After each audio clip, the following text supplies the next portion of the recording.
Most superhero endings on screen elect to pass the torch without exploring what that will look like.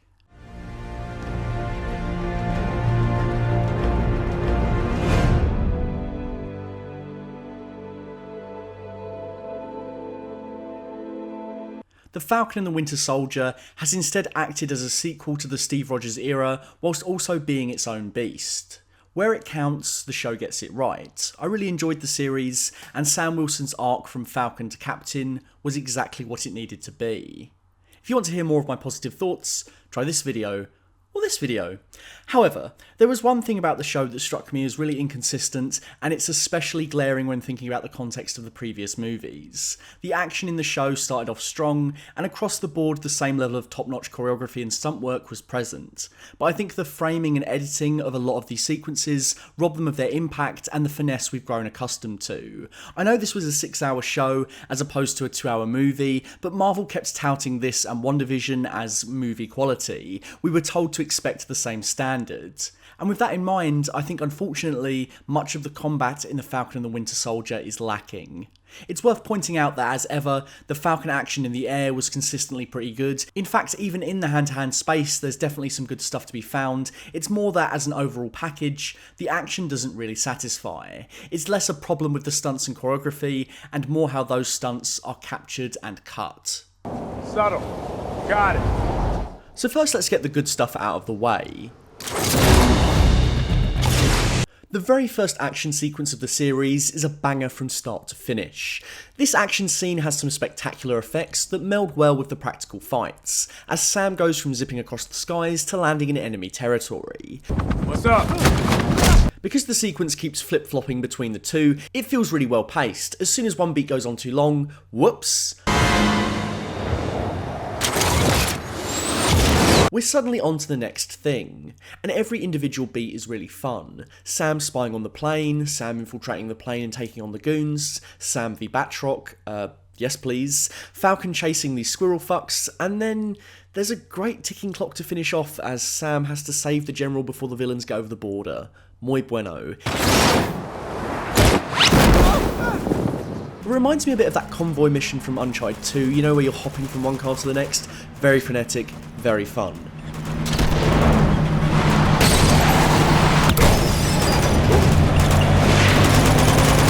This is also far and away the best looking action scene. The sunny skies illuminate the metallic finish to Sam's boots, and the whole costume looks great. The red's really getting a chance to shine. It's also really clear what the geography of the scene is. We start with the big carrier plane and then move into the canyons before pinging from helicopter to helicopter. Sprinkle in some Batroc the Leaper, and this scene is the perfect comparison piece with the opening to the Winter Soldier. Both scenes reintroduce these characters after their respective team-up films, and now with the focus solely on them, it's a chance to flex those action chops and show off a variety of new moves. Both sequences really bolster both heroes because they feel like scenarios that are tailor-made to their abilities, and only they could truly excel in these scenarios. Sure, Iron Man could have crashed onto the Lemurian star, but would we have gotten this?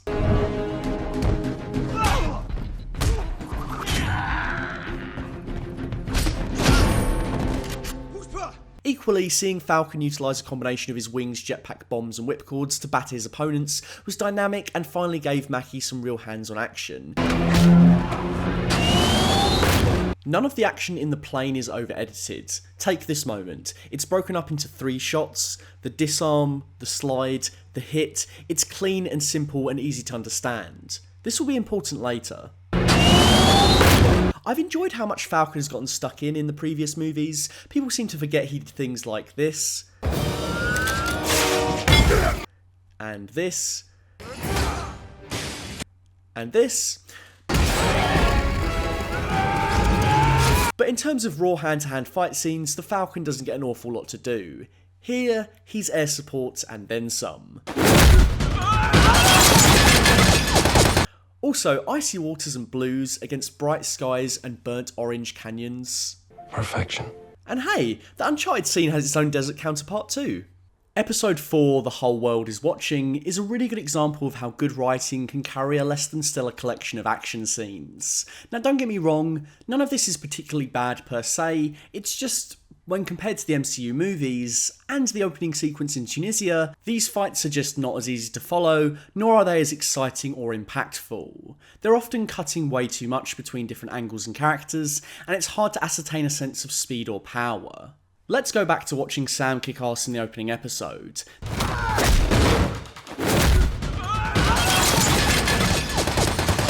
This moment here, for example, even though Sam is switching between baddies and taking hits from different angles, the camera lets it all play out in one shot. It's satisfying to watch that guy fly out of frame, just as it is to get the out of frame surprise as a hail of bullets come from the left. In the Dora Milaje scene, there's so many unnecessary cuts. When Ao disarms Bucky, it's comprised of a whopping 7 shots. It communicates what we need to know, but it's not particularly fun to watch. The same movements in less angles would have allowed the physical performances to shine through.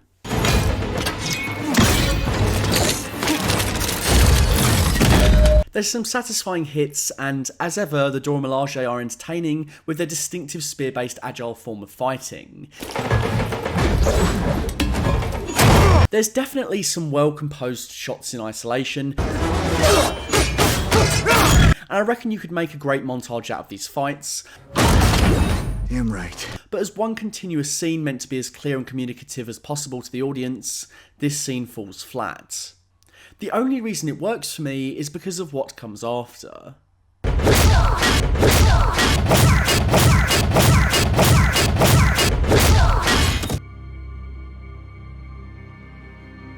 weren't even super soldier.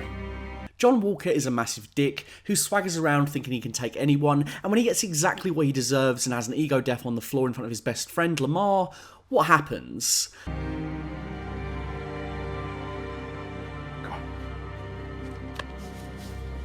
Lamar consistently proves it really should have been him as the captain, Walker his sidekick. He's far more level-headed, less antagonistic, he's way more likeable, so when he dies at the end of the episode, it's a loss in spite of us knowing relatively little about him. Lamar deserved better than the black best friend trope, but I have a feeling that was exactly the point Malcolm Spellman was making. We then see a souped up and super pissed John Walker, avenge his friend by mercilessly killing someone who didn't even do it. Walker's ego death, the loss of his partner, and this final beat all work as an A to B to C, and they help to punctuate some pretty bland action.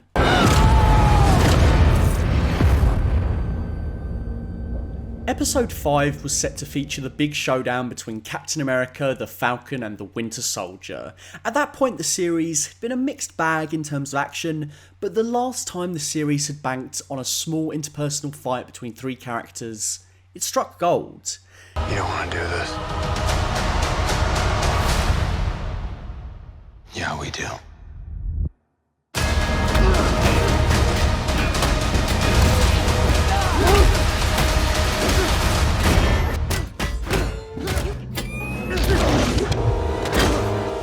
Now again, Marvel wanted these shows to be touted as movie experiences, and this John Walker fight is where that really starts to fall apart. This fight is nowhere near as good as the Civil War fight, and both scenes feature 2 super soldiers. The problems begin as soon as the fight commences. The trio rush at each other, and rather than stay with that energy, we end up all the way over here. Sure, it's a pretty shot, what with all the lighting in the background, but it doesn't really provide much intensity. This happens throughout the fight. It's littered with cuts to wider angles that just don't need to be there. Even when it's framed up nicely and there's some nice depth to the shot, it doesn't matter because we just fundamentally do not want to be over here. Keep us in the action. Other times, everything is just a little too close up, which is only exacerbated by excessive cutting. Not just in this fight, but several across the series. The problems seem to arise the more super soldiers get thrown into the mix. The series often has trouble conveying the strength and speed which often comes across as less than superhuman.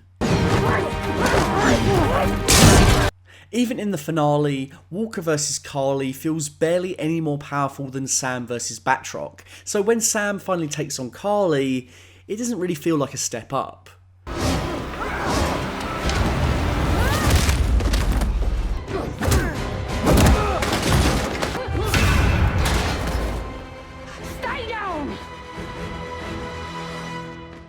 No.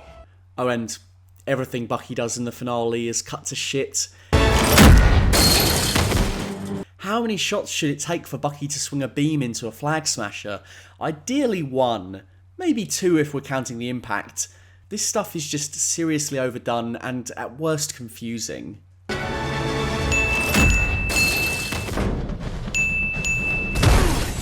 Aside from the opening sequence, the other stray moment of action that really works is a part you may have forgotten. It's not an especially long or epic scene, but it's when Sharon Carter takes on a slew of bounty hunters in Madripoor while Sam and Bucky talk to Basil Exposition. This action is much closer to what we got in the opening. It only really cuts when it needs to, favouring longer takes that lay bare the choreography. Since the whole point of the scene is that the walls are closing in, there's enemies from every corner and Sharon is running out of time, the camera plays up to this by revealing enemies coming into frame at opportune moments.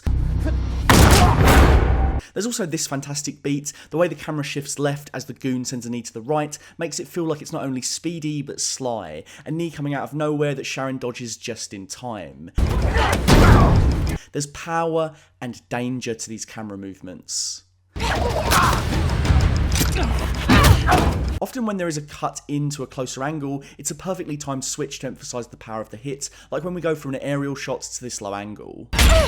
Everything is shot a foot or two further back than everything else in the series, and it really makes all the difference. At no point during this segment do I feel like I'm having to concentrate on what's going on. It's clear, simple, and satisfying. I don't mind the idea that this Captain America doesn't need the serum. He's going to do it all from a tech-based angle with some sweaty palms to boot, sure, but I feel like the show had to nerf its super soldiers to make that point work. Bucky used to be taking on Iron Man, and now the Flag Smashers are causing him trouble. Carly, Walker post-transformation, none of these characters hold a candle to the heat Rogers could bring, and yeah, I know that's the point, but then, hang on, Bucky was doing this.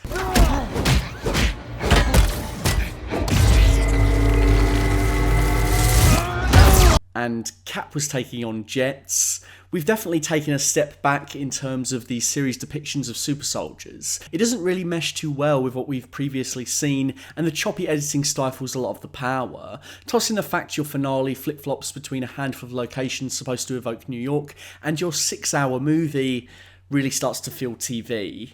I like the notions of power that the series explores through the serum and who takes it. No, what made Steve Rogers a hero was not the shield or the serum, but he already gave Sam the former, so why not the latter? If he can be trusted to continue the Captain America mantle and can be trusted with the shield, then I don't see why Old Man Rogers couldn't have sorted Sam out with the juice too. Sure, the show likes to hang a spotlight on all the times Zemo explains that Super Soldier Serum is evil and creates supremacy. The desire to become a superhuman cannot be separated from supremacist ideals. Anyone with that serum is inherently on that path. Yes, the serum can create supremacists, but it's on a contextual case-to-case basis. Just because Rogers exercised the appropriate restraint and control over his powers doesn't mean he was one of a kind. Isn't that a pessimistic view of people and their individual capabilities to do the right thing? What would be the point of all the pain and sacrifice if I wasn't willing to stand up and keep fighting? Haven't I already bled enough and fought enough and worked hard enough by Cap's sides to prove that I'm not going to, I don't know, cave a guy's head in moments after he's surrendered? It wasn't me! Isaiah is a super soldier and he had every bit the same heart as Rogers.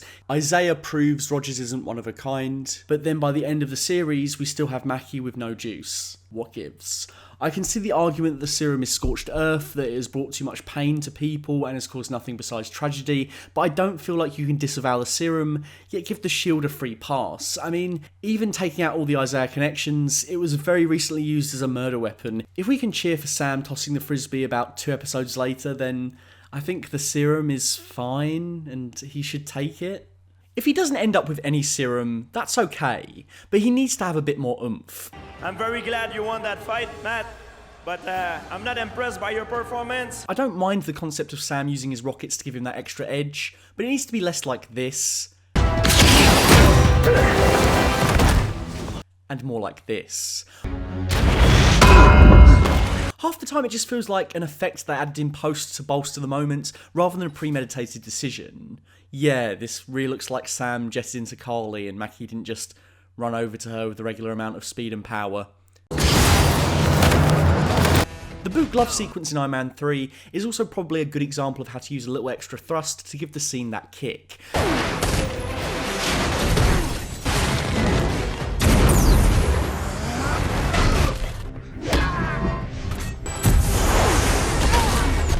So, Sam's boots and jetpack should be more than enough, coupled with the shields to give us some more engrossing action. At this point, my favourite Sam shield action is the training montage. I have nothing but huge respect for the stunt team, including Dave McComber and Aaron Toney, as well as director Carrie Scogland. There's a lot of great work in the series, and overall, I see the Falcon and the Winter Soldier as an absolute win. But here's to hoping Sam Wilson's next outing packs a bit more of a wallop. Thank you for watching. If you like this video and you dig all my funky edits, then please consider subscribing for everything from Doccy Who to the Star Wars. And if you really feel like it, yeah, why not follow the Instagram too for cool little edits and photoshops. Cheers.